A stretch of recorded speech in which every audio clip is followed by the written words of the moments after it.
ચાલો મિત્રો, આજે આપણે જોઈએ મનોવિજ્ઞાનની શૈક્ષણિક વિચારધારાઓ. હાયર સેકન્ડરી ટાટની અંદર જે વિદ્યાર્થીઓએ ભૂલ કરી છે એ હવે આપણે કરવાની નથી, કારણ કે આપણે શૈક્ષણિક મનોવિજ્ઞાન વિચારધારાઓ આ બધું થઈને 40 માર્કનું પૂછાય છે. લગભગ તમે પાછળના કોઈ પણ પેપર સોલ્વ કરશો ગત વર્ષના તો તમને ખ્યાલ આવશે કે આ બધા મુદ્દા કેટલા એમપી છે. તો વધુ સમય નથી મારી પાસે અને તમારી પાસે, આપણે ફટાફટ આ પ્રશ્ન સોલ્વ કરીએ. રાત ઓછી અને વેહ ઝાઝા છે એટલે આપણે ઉતાવળ રાખશું. તમે પણ થોડુંક લખવાનું રાખજો, લખ્યા સિવાય આપણો ઉદ્ધાર નથી. ઓકે, તો શરૂ કરીએ. હવે આપણે આદર્શવાદ વિશે થોડાક પ્રશ્ન છે એ જોઈએ. પહેલો પ્રશ્ન, આદર્શવાદ કયા તત્વને સૌથી વધુ મહત્વ આપે છે? આદર્શવાદ કયા તત્વને સૌથી વધુ મહત્વ આપે છે? એનો જવાબ વિચાર અને આધ્યાત્મિકતાને. તમને એમ થાય કે બધું સહેલું છે, 100% સહેલું છે. આની પહેલાંના વિડીયોમાં મેં કીધું હતું, પણ જ્યારે આની આસપાસના એક સરખા જ્યારે ઓપ્શન ABCDમાં આવતા હશે ને ત્યારે આપણને શું કરી નાખશે? કન્ફ્યુઝ કરી નાખશે. એટલે ક્યારેય આપણે કોઈ વસ્તુને હળવાશમાં લેવી જોઈએ નહીં. તો ફરીવાર, આદર્શવાદ કયા તત્વને સૌથી વધુ મહત્વ આપે છે? એનો જવાબ વિચાર અને આધ્યાત્મિકતાને. બીજું, આદર્શવાદ મુજબ અંતિમ સત્ય શું છે? એનો જવાબ ઈશ્વર અને આધ્યાત્મિક જ્ઞાન. આદર્શવાદ મુજબ અંતિમ સત્ય કયું છે? તો કે ઈશ્વર અને આધ્યાત્મિક જ્ઞાન. ત્રીજું, પ્લેટો કઈ વિચારધારાના મુખ્ય પ્રવર્તક હતા? પ્લેટો કઈ વિચારધારાના મુખ્ય પ્રવર્તક હતા? એનો જવાબ છે આદર્શવાદ. કયો આવશે? આદર્શવાદ. ચોથું, આદર્શવાદમાં શિક્ષકનું સ્થાન કેવું છે?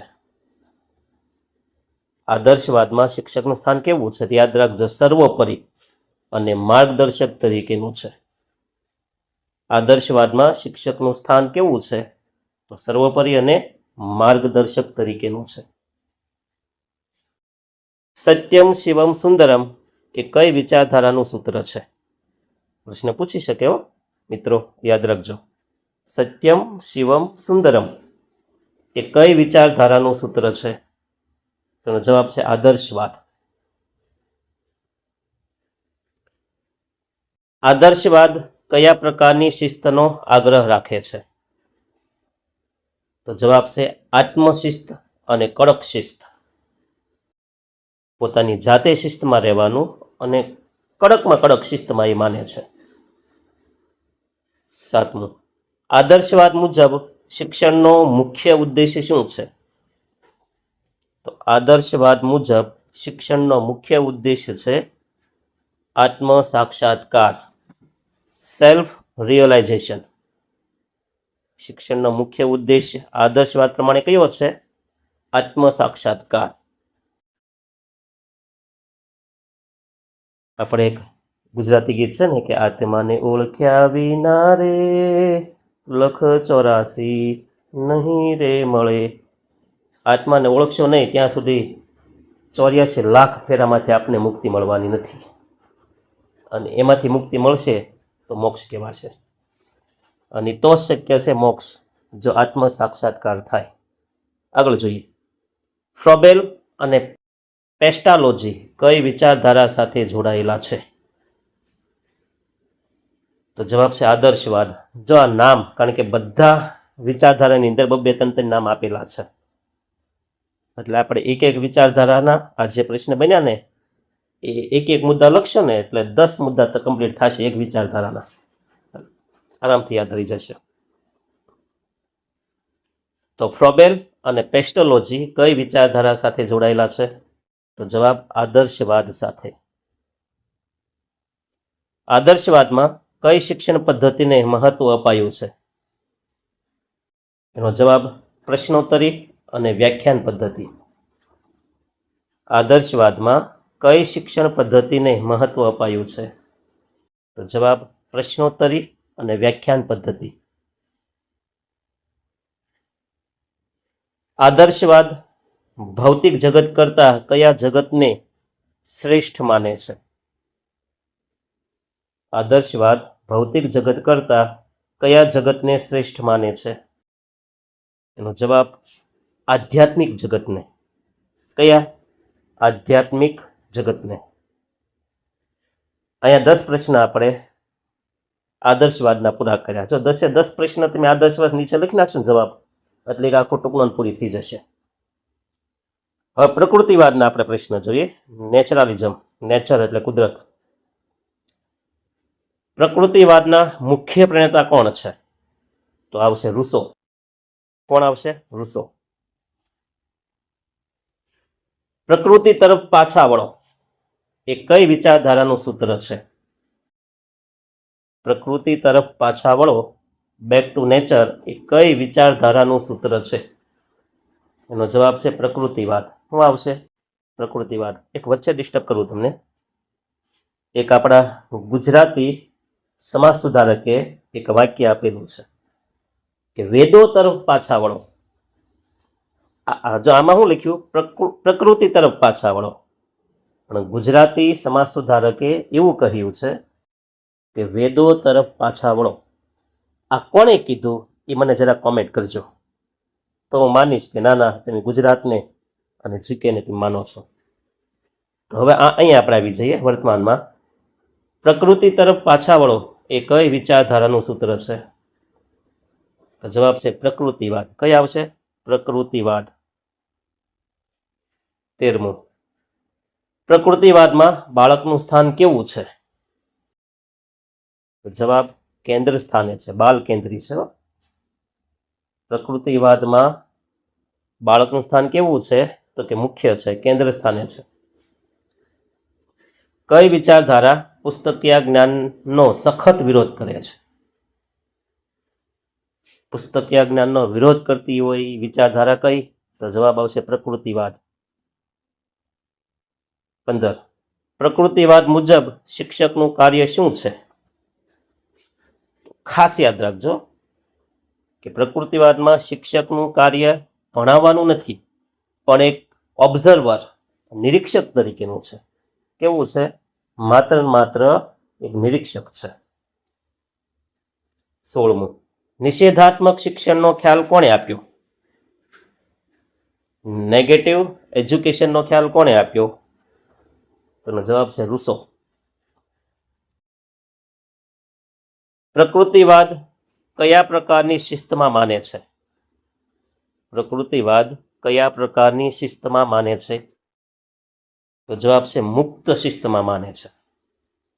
કોઈ પણ જાતનું બંધન વગરની જે મુક્ત શિસ્ત હોય તે. 18. પ્રકૃતિવાદ કયા વિષયો ભણાવવા પર ભાર મૂકે છે? તો એનો જવાબ વિજ્ઞાન અને ભૂગોળ. પ્રકૃતિવાદ છે ને એ વિજ્ઞાન અને ભૂગોળ આ બે વિષયોને ભણાવવા પર એને વધુ ભાર મૂક્યો છે. 19મું. હ્યુરિસ્ટિક પદ્ધતિ કઈ વિચારધારાની દેન છે? તો બે પદ્ધતિ આમ તો આપણી સામે છે, વારંવાર આવતી હોય એવી, અલ્ગોરિધમ અને હ્યુરિસ્ટિક પદ્ધતિ. અહીંયા કઈ આવી? હ્યુરિસ્ટિક પદ્ધતિ. તો એ કઈ વિચારધારાની દેન છે? જવાબ પ્રકૃતિવાદ. પણ ડિસ્ટર્બ કરું તમને, હ્યુરિસ્ટિક પદ્ધતિ કોને કહેવાય ખબર છે? જો સમસ્યા ઉકેલની એક પદ્ધતિ છે. હ્યુરિસ્ટિક પદ્ધતિમાં શું હોય? તો કે આપણા પૂર્વ અનુભવના ઉપયોગથી આપણે જે સમસ્યાનું સમાધાન કરીએ તો એ જે રીત છે ને એની હ્યુરિસ્ટિક કહેવાય, જેમાં ગણતરી ન આવે.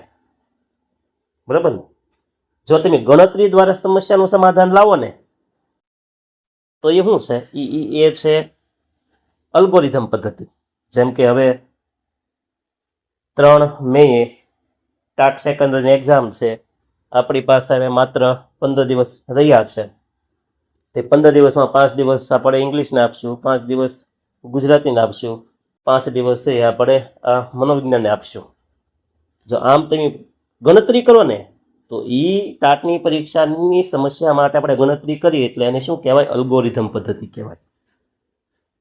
પણ અનુભવને આધારે તેની સમસ્યાનું સમાધાન લાવો તો એ શું છે? હ્યુરિસ્ટિક પદ્ધતિ. તો ફરીવાર 19મો પ્રશ્ન. જો સમય લઈશ પણ કામ સારું થશે, બરાબર? થમ્સઅપ આપતું જવાનું. નાના માણસો છે ભાઈ. હ્યુરિસ્ટિક પદ્ધતિ કઈ વિચારધારાની દેન છે? તો જવાબ પ્રકૃતિવાદ. પ્રકૃતિવાદ મુજબ માનવના વિકાસ માટે કયું વાતાવરણ શ્રેષ્ઠ છે? તો માનવના વિકાસ માટે શ્રેષ્ઠ હોય એવું એક જ વાતાવરણ છે, કુદરતી વાતાવરણ. કયું છે? કુદરતી વાતાવરણ. હવે આવશે અહીંયા, જો પ્રકૃતિવાદના પ્રશ્ન પૂરા થયા, રૂસોના વાત આપણે પૂરી કરી. હવે આવશે વ્યવહારવાદ. કયું આવશે? વ્યવહારવાદ. તો પ્રશ્ન, વ્યવહારવાદ શબ્દ કઈ ભાષા પરથી ઉતરી આવ્યો છે? તો વ્યવહારવાદને ઇંગ્લિશમાં કહેવાય પ્રેગ્માટિઝમ. હવે ગ્રીક ભાષાનો શબ્દ છે પ્રેગ્મા, જેનો અર્થ થાય કાર્ય થાય છે. ગ્રીક ભાષાનો શબ્દ છે, એમાંથી આ વ્યવહારવાદ શબ્દ ઉદ્ભવ્યો છે. વ્યવહારવાદના પિતા કોને માનવામાં આવે છે? વ્યવહારવાદના પિતા છે ચાર્લ્સ પિયર્સ. તો પિતા ચાર્લ્સ પિયર્સ છે, પણ વ્યવહારવાદને પ્રખ્યાત કરનાર, વિશ્વ પ્રસિદ્ધ કરનાર કોઈ બીજું છે, અને એ છે જ્હોન ડ્યુઈ. એટલે બે નામ યાદ રાખવાના, કે વ્યવહારવાદના પિતા તો કે ચાર્લ્સ પિયર, પરંતુ વિશ્વ પ્રસિદ્ધ કરનાર જ્હોન ડ્યુઈ. કોણ આવશે? જ્હોન ડ્યુઈ.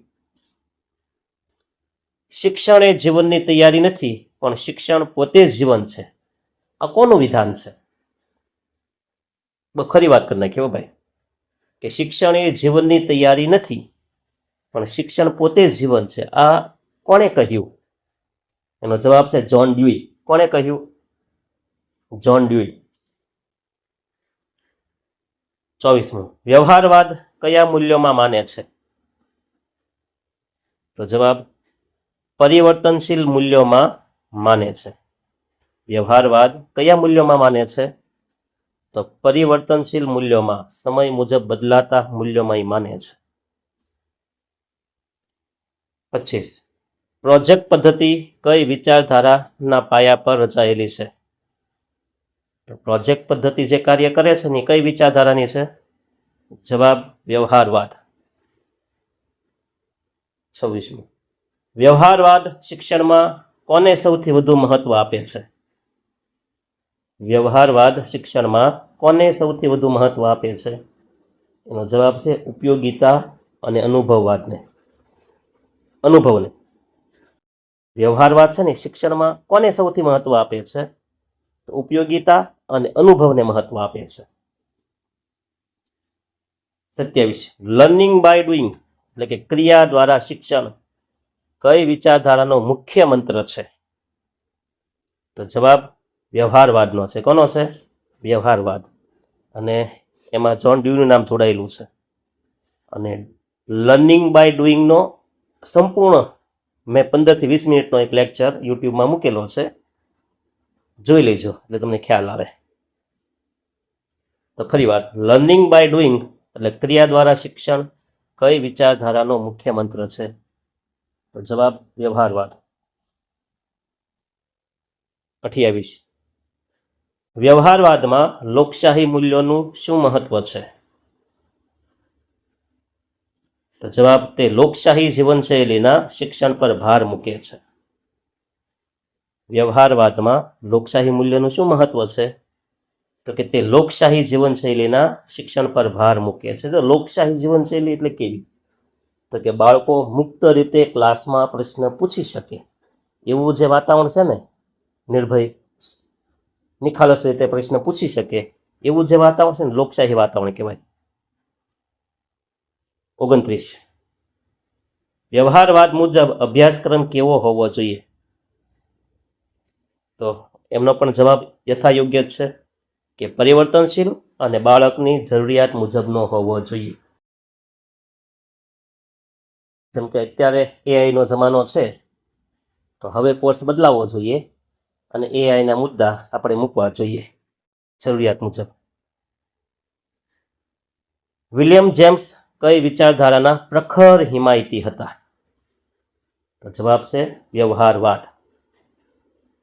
વ્યવહારવાદમાં કેટલા નામ આવ્યા ખબર છે?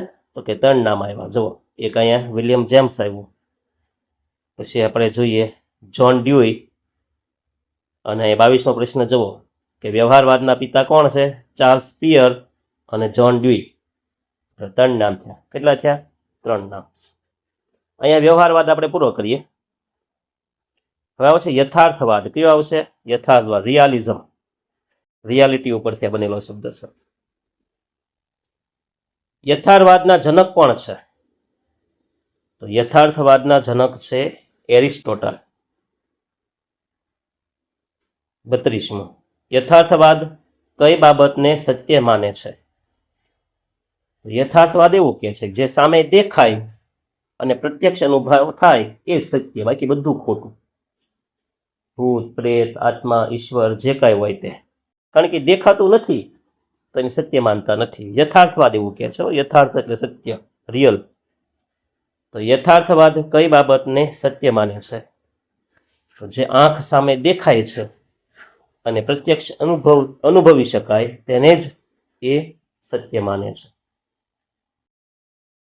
યથાર્થવાદ કયા વિષયોને શિક્ષણમાં પ્રથમ સ્થાન આપે છે? તો જવાબ વિજ્ઞાન અને ગણિતને.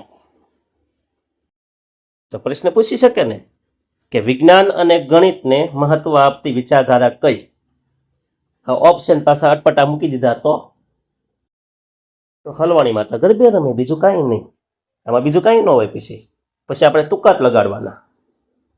એટલે ફરી વાર, યથાર્થવાદ કયા વિષયોને શિક્ષણમાં પ્રથમ સ્થાન આપે છે? એનો જવાબ છે વિજ્ઞાન અને ગણિત. 34, ઇન્દ્રિયો એ જ્ઞાનના દ્વાર છે. આ કઈ વિચારધારા માને છે? ઇન્દ્રિયો એ જ્ઞાનના દ્વાર છે. આ કઈ વિચારધારા માને છે? તો જવાબ યથાર્થવાદ. કઈ આવશે? યથાર્થવાદ. 35, યથાર્થવાદમાં શિક્ષકની ભૂમિકા કેવી હોય છે? યથાર્થવાદમાં શિક્ષકની ભૂમિકા કેવી હોય છે? તો વિષય નિષ્ણાંત અને માહિતી પ્રદાનાત્મક હોય છે. યથાર્થવાદ મુજબ શિક્ષક કેવો હોય? તો કે નિષ્ણાંત હોવો જોઈએ અને માહિતી પ્રદાતા હોવો જોઈએ, માહિતી પ્રદાન કરતો હોવો જોઈએ. કઈ વિચારધારા કલ્પના કરતા વાસ્તવિકતા પર ભાર મૂકે છે? તો એ છે યથાર્થવાદ. કઈ વિચારધારા કલ્પના કરતા વાસ્તવિકતા ઉપર ભાર મૂકે? એ છે યથાર્થવાદ. 37, જ્હોન લોક કઈ વિચારધારા સાથે સંબંધિત છે? એનો જવાબ યથાર્થવાદ. જ્હોન લોક કઈ વિચારધારામાં છે? યથાર્થવાદ. યથાર્થવાદ મુજબ શિક્ષણનો માધ્યમ કેવો હોવો જોઈએ? જવાબ પ્રયોગાત્મક અને વ્યવહારુ. 39, યથાર્થવાદ આધ્યાત્મિકતા વિશે શું કહે છે? તો કે તે આધ્યાત્મિકતા કરતા ભૌતિક જગતને વધુ સ્વીકારે છે. યથાર્થવાદ છે ને એ આધ્યાત્મિકતાને સ્વીકારતો નથી. આદર્શવાદમાં શું કીધું? આધ્યાત્મિકતા મહત્વની હતી, પણ યથાર્થવાદ એની વિરોધી છે. તે આધ્યાત્મિકતાનો સ્વીકાર કરતું નથી, માત્ર ભૌતિક જગતનો સ્વીકાર કરે છે. ભૌતિક જગત એટલે 5 ઇન્દ્રિય દ્વારા જેનો અનુભવ થાય એ ભૌતિક જગત, એનો સ્વીકાર કર્યો યથાર્થવાદે. 40, પ્રવાસ અને નિરીક્ષણ પદ્ધતિ કઈ વિચારધારાના અંગ છે? પ્રવાસ અને નિરીક્ષણ પદ્ધતિ એ કઈ વિચારધારાના અંગ છે? તો જવાબ યથાર્થવાદ. અને હવે કેટલાક આપણે મિશ્રિત પ્રશ્ન જોઈએ. અસ્તિત્વવાદના પિતા કોણ છે? અસ્તિત્વવાદના પિતા કોણ છે? તો જવાબ સોરેન કિર્કેગાર્ડ. સોરેન કિર્કેગાર્ડ. 42, અસ્તિત્વવાદ શિક્ષણમાં શેના પર ભાર મૂકે છે? તો તો અસ્તિત્વવાદ છે ને શિક્ષણમાં વ્યક્તિગત પસંદગી અને જવાબદારી પર ભાર મૂકે છે. અસ્તિત્વવાદ છે ને એ શિક્ષણમાં શેની પર ભાર મૂકે છે? તો કે વ્યક્તિગત પસંદગી અને જવાબદારી પર ભાર મૂકે છે. 43. માર્ક્સવાદ શિક્ષણમાં શું ઈચ્છે છે? તો જવાબ વર્ગવિહીન સમાજ અને શ્રમનું સન્માન. માર્ક્સવાદી જે પરિપ્રેક્ષ્ય છે ને એમ કે છે વર્ગ ન હોવો જોઈએ. વર્ગ એટલે કયો અહીંયા? તો કે પૈસાદાર વર્ગ અને ગરીબ વર્ગ, શોષણ કરનાર અને શોષિત, આ બે વર્ગ ખરેખર હોવા જોઈએ નહીં. એટલે વર્ગવિહીન સમાજ અને શ્રમ કરનારનું મહત્વ આપણે આંકવું જોઈએ. 44. માનવતાવાદનો મુખ્ય ઉદ્દેશ્ય કયો? તો માનવતાવાદનો મુખ્ય ઉદ્દેશ્ય છે માનવીનું કલ્યાણ અને ગૌરવ. કઈ વિચારધારામાં ઈશ્વરનો અસ્વીકાર કરવામાં આવ્યો? તો જવાબ છે પ્રકૃતિવાદ અને અસ્તિત્વવાદ. કઈ વિચારધારામાં ઈશ્વરનો અસ્વીકાર કરવામાં આવ્યો? તો પ્રકૃતિવાદ અને અસ્તિત્વવાદ. 46. સર્વગ્રાહી શિક્ષણની વિચારધારા કોણે આપી? તો જવાબ શ્રી અરવિંદ ઘોષ. 47. શિક્ષણ એ આત્માનો ખોરાક છે, આ કઈ વિચારધારાનું તારણ છે? શિક્ષણ એ આત્માનો ખોરાક છે, આ કઈ વિચારધારાનું તારણ છે?